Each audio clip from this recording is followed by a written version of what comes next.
माननीय श्री अखिलेश यादव जी के 2024 में भाजपा सरकार में इस मंदिर को बनाने में माननीय श्री अखिलेश यादव जी कितना खर्च कर रहे होंगे। तो दोस्तों ये खर्च कर रहे हैं भगवान शिव के 7 मंदिर बने हुए हैं। मंदिर किस पत्थर का बन रहा है? तो हमारे रामलला की मूर्ति जिस पत्थर से बनी हुई। नमस्कार दोस्तों, और बताओ सब बढ़िया? देखो दोस्तों, अपने तो सब बढ़िया और उम्मीद है तो आप लोग भी सब मस्त हो, एकदम तंदुरुस्त हो दोस्तों हर संडे की तरह नया ब्लॉग आने वाला है दोस्तों। आज संडे है और मैंने सोचा क्यों ना संडे को नया ब्लॉग बनाया जाए। तो सुबह से हम घर पे लेटे थे, इधर उधर पटक रहे थे क्योंकि 2 दिन से बुखार था। बुखार के कारण मैं कहीं जा नहीं पाया। फिर मैंने सोचा क्यों ना हम अपने इटावा में ही एक कार्य हो रहा है और जो एक मंदिर बन रहा है उस पर क्यों ना वीडियो बना दी जाए, उसको आपकी जानकारी दे दी जाए। तो दोस्तों मैंने इस मद्देनजर रखते हुए मैं तुरंत ही इन्हें नहाया धोया और लकी भाई को तैयार किया और अपनी महारानी को चालू कर इटावा पहुंच गए। तो इटावा पहुंचने के बाद हम आज गए हैं केदारेश्वर मंदिर, जो कि अखिलेश यादव जी बनवा रहे हैं। माननीय अखिलेश यादव जी बनवा रहे हैं केदारेश्वर मंदिर। अब केदारेश्वर मंदिर है क्या? तो दोस्तों ये मंदिर है सेम डिट्टो हूबहू केदारेश्वर केदारनाथ मंदिर जैसा। जो हमारे केदारनाथ मंदिर है उत्तराखंड में, केदारनाथ मंदिर है उसी के हूबहू, उसी के डिट्टो कॉपी बोले तो केदारेश्वर मंदिर बन रहा है। अब ये मंदिर बन रहा है दोस्तों शिव अक्ष रेखा पर। अब ये आप कहेंगे शिव अक्ष रेखा क्या है दोस्तों? तो दोस्तों पहले तो आप मंदिर का व्यू देखिएगा, पहले तो आप मंदिर देख लीजिए, उसके बाद हम आगे की जानकारी आपको प्रोवाइड करेंगे।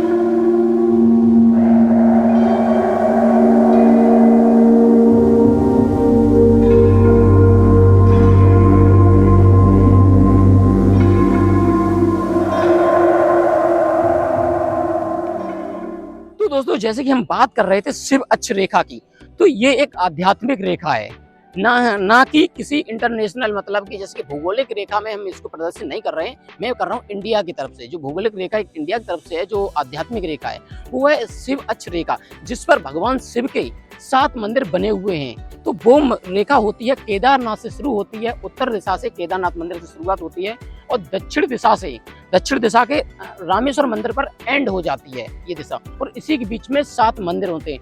तो जो ये रेखा है वो है 2382 किलोमीटर के अंडर में। तो ये रेखा की लंबाई है 2382 किलोमीटर।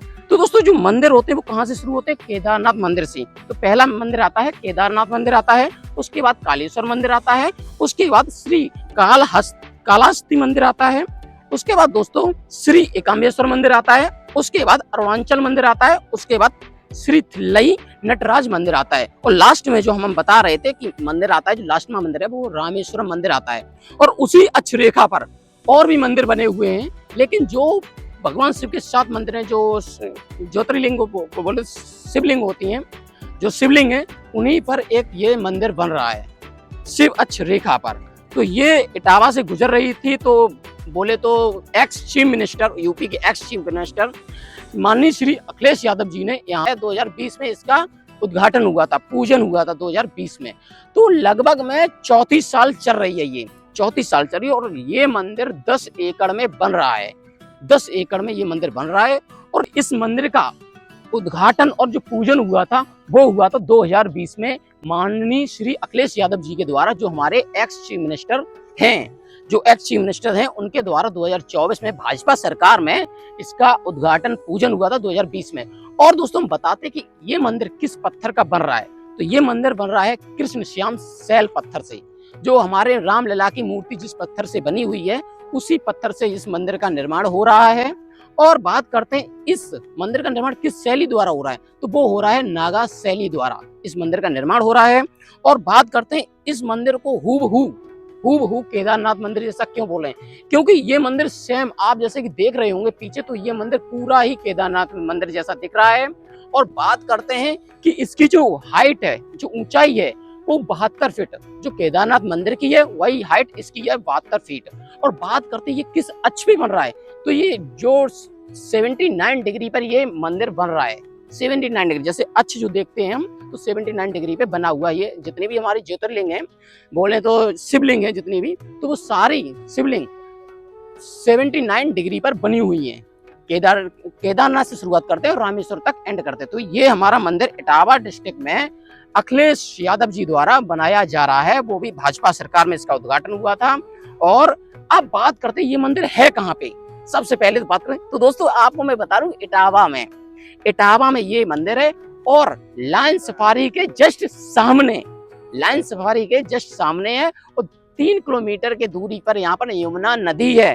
3 किलोमीटर में यमुना नदी है इस यहाँ से। और काली वहाँ का मंदिर है जो कि यहाँ का पॉपुलर मंदिर है, बोले तो बहुत पुराना मंदिर है। जब महाराजाओं का जो पुराना किला है वो सोमेर सिंह का किला, जिसको वीआईपी के रूप में रखा गया है। जो भी गेस्ट आते हैं वीवीआईपी गेस्ट उनके रूप में वो रखा गया है। और यहाँ पे यमुना नदी है, तो कुछ दूरी पे चंबल नदी है। और हमारे जस्ट हम जिस अभी हैं तो हमारे जैसे रोड पे अभी हम अगर लेफ्ट हैंड पे देखते हैं तो हमारा केदारेश्वर मंदिर आता है और राइट हैंड पे हमारा लायन सफारी आता है। मतलब ये कि अब इटावा एक टूरिज्म प्लेस हो गया है कि यहाँ पर इतनी चीजें हो गई हैं कि हवाई पट्टी भी है, बोले तो इसका क्रिकेट स्टेडियम भी है इटावा में। मान के सैफई में है लेकिन है तो हिस्सा किसका, इटावा का ही। इंटरनेशनल क्रिकेट स्टेडियम है, केदारेश्वर मंदिर हो गया है, लायन सफारी हो गई है, चंबल व्यू है और यमुना नदी है और यमुना पच नदा है। मतलब कि अब एक इटावा टूरिज्म प्लेस हो गया है। तो ये है व्यू इटावा का। और आप देख रहे हैं ये केदारेश्वर मंदिर। तो दोस्तों आपने बाहर का व्यू तो देख लिया, केदारेश्वर मंदिर का पूरा निर्माण कैसे हो रहा है और कैसे प्रकार का बन रहा है, पूरा आपने बाहर का व्यू देख लिया। अब मंदिर के अंदर तो बनता है एक बार, तो चलिए हम मंदिर के अंदर चलते हैं।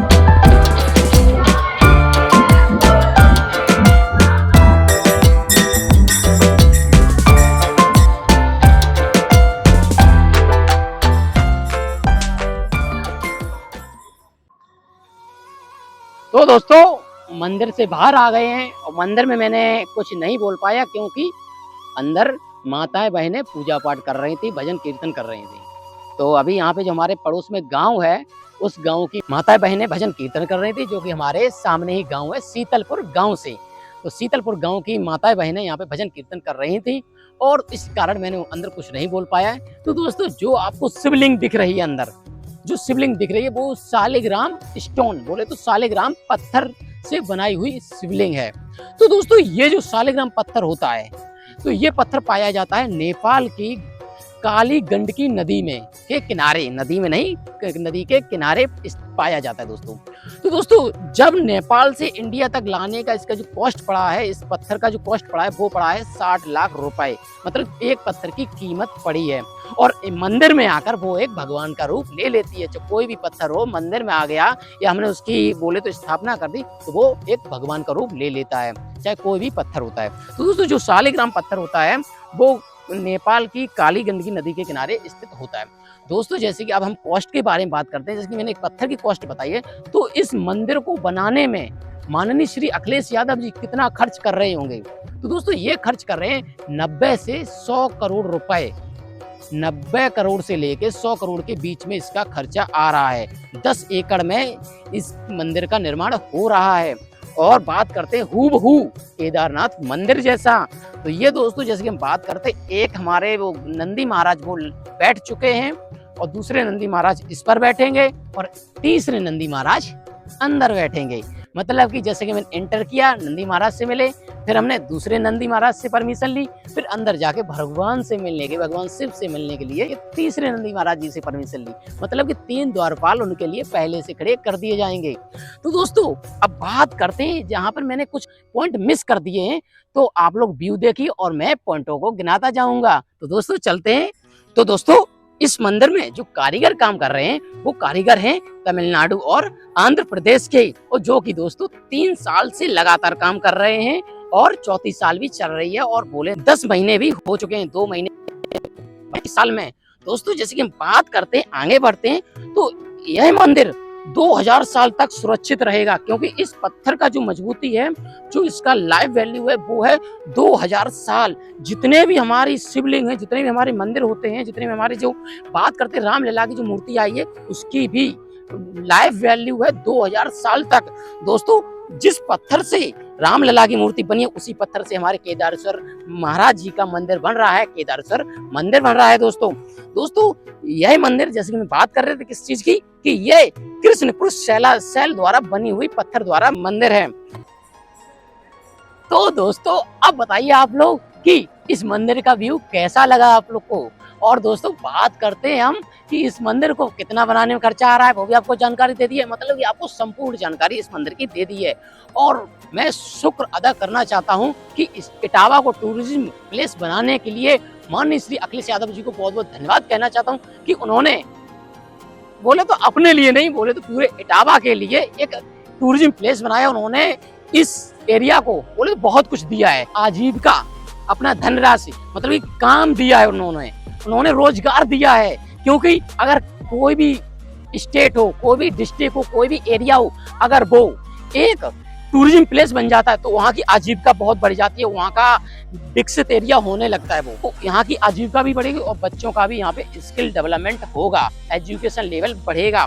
और यहाँ पर टूरिज्म प्लेस के साथ साथ जैसे कि हम बात करते हैं लाइन सफारी है, केदारेश्वर मंदिर हो गए है, और चंबल है, यमुना नदी है, पंचनदा है, और यमुना, और जैसे हमने आपको दिया है भारेश्वर मंदिर जी का आपको वीडियो बना चुका हूँ, और सैफई है, सैफई में आपको स्पोर्ट कॉलेज है, स्पोर्ट कॉलेज के साथ इंटरनेशनल क्रिकेट स्टेडियम है। मतलब कि अब एक इटावा टूरिज्म प्लेस होने लगा है, क्योंकि अब यहाँ पर इंटरनेशनल लोग भी आ सकते हैं, क्योंकि यहाँ पर है हवाई पट्टी, बोले तो एयरोप्लेन के लिए एक एयरपोर्ट।